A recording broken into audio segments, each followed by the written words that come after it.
Assalamu alaikum. This is class 9th. Our topic is light reaction and subject is biology.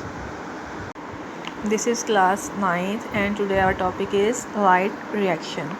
When chlorophyll molecule absorb light, their energy level increases and their electrons are emitted.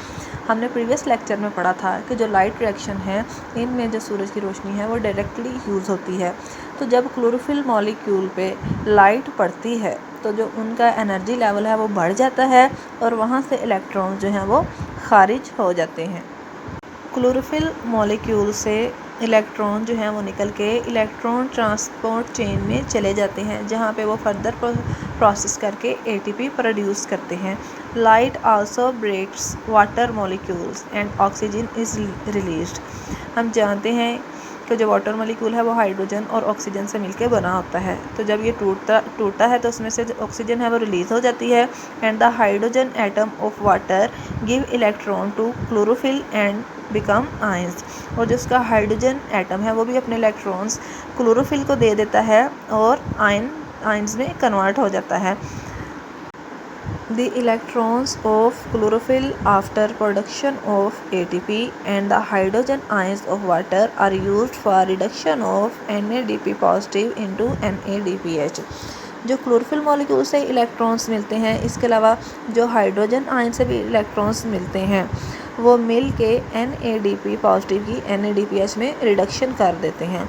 हम जानते हैं कि removal of electrons is called oxidation and gaining of electron is called reduction. तो जो NADP positive है ये oxidise form है जो कि एक लो एनर्जी फॉर्म है जो कि गेनिंग ऑफ इलेक्ट्रॉन के बाद NADPH यानी कि एक हाई एनर्जी फॉर्म या रिड्यूस फॉर्म में कन्वर्ट हो जाता है। तो यहाँ पे हमें दो प्रोडक्ट मिल रहे हैं ATP एंड NADPH जो कि लाइट रिएक्शन के मेन प्रोडक्ट हैं और हाई एनर्जी मॉलिक्यूल्स हैं। हम डायग्राम में देख सकते हैं कि जो फोटॉन्स हैं ये लाइट एनर्जी के छोटे छोटे पैकेट्स हैं। ये क्लोरोफिल मॉलिक्यूल्स हैं जिनके अंदर क्लोरोफिल जो है हमेशा क्लस्टर्स की फॉर्म में पाया जाता है। तो जो ही ये light energy in chlorophyll molecules में पड़ती है ये एक्साइटेड हो जाते हैं और यहाँ से इलेक्ट्रॉन्स खारिज हो जाते हैं। इसी तरह से ये जो लाइट एनर्जी है वाटर मॉलिक्यूल्स में भी पड़ती है और उनकी ब्रेक डाउन हो जाती है हाइड्रोजन में और ऑक्सीजन में। ऑक्सीजन जो है वो as a by product release हो जाती है और जो हाइड्रोजन है ये अपने इलेक्ट्रॉन्स क्लोरोफिल को दे देता है और हाइड्रोजन आयन में कन्वर्ट हो जाता है। ये वाले इलेक्ट्रॉन्स जो हैं वो आगे ETC यानी कि इलेक्ट्रॉन ट्रांसपोर्ट चेन में फॉरवर्ड हो जाते हैं और ATP के सिंथेसिस के लिए यूज़ किए जाते हैं। ATP stands for adenosine triphosphate. ये वाले इलेक्ट्रॉन्स फर्दर जब सेकंड सिस्टम क्लोरोफिल पे पड़ते हैं तो वहाँ से जो क्लोरोफिल मॉलिक्यूल्स हैं फिर से एक्साइटेड हो जाते हैं यानी कि उनका एनर्जी लेवल इंक्रीज़ करता है और इलेक्ट्रॉन्स यहाँ से फिर खारिज हो जाते हैं।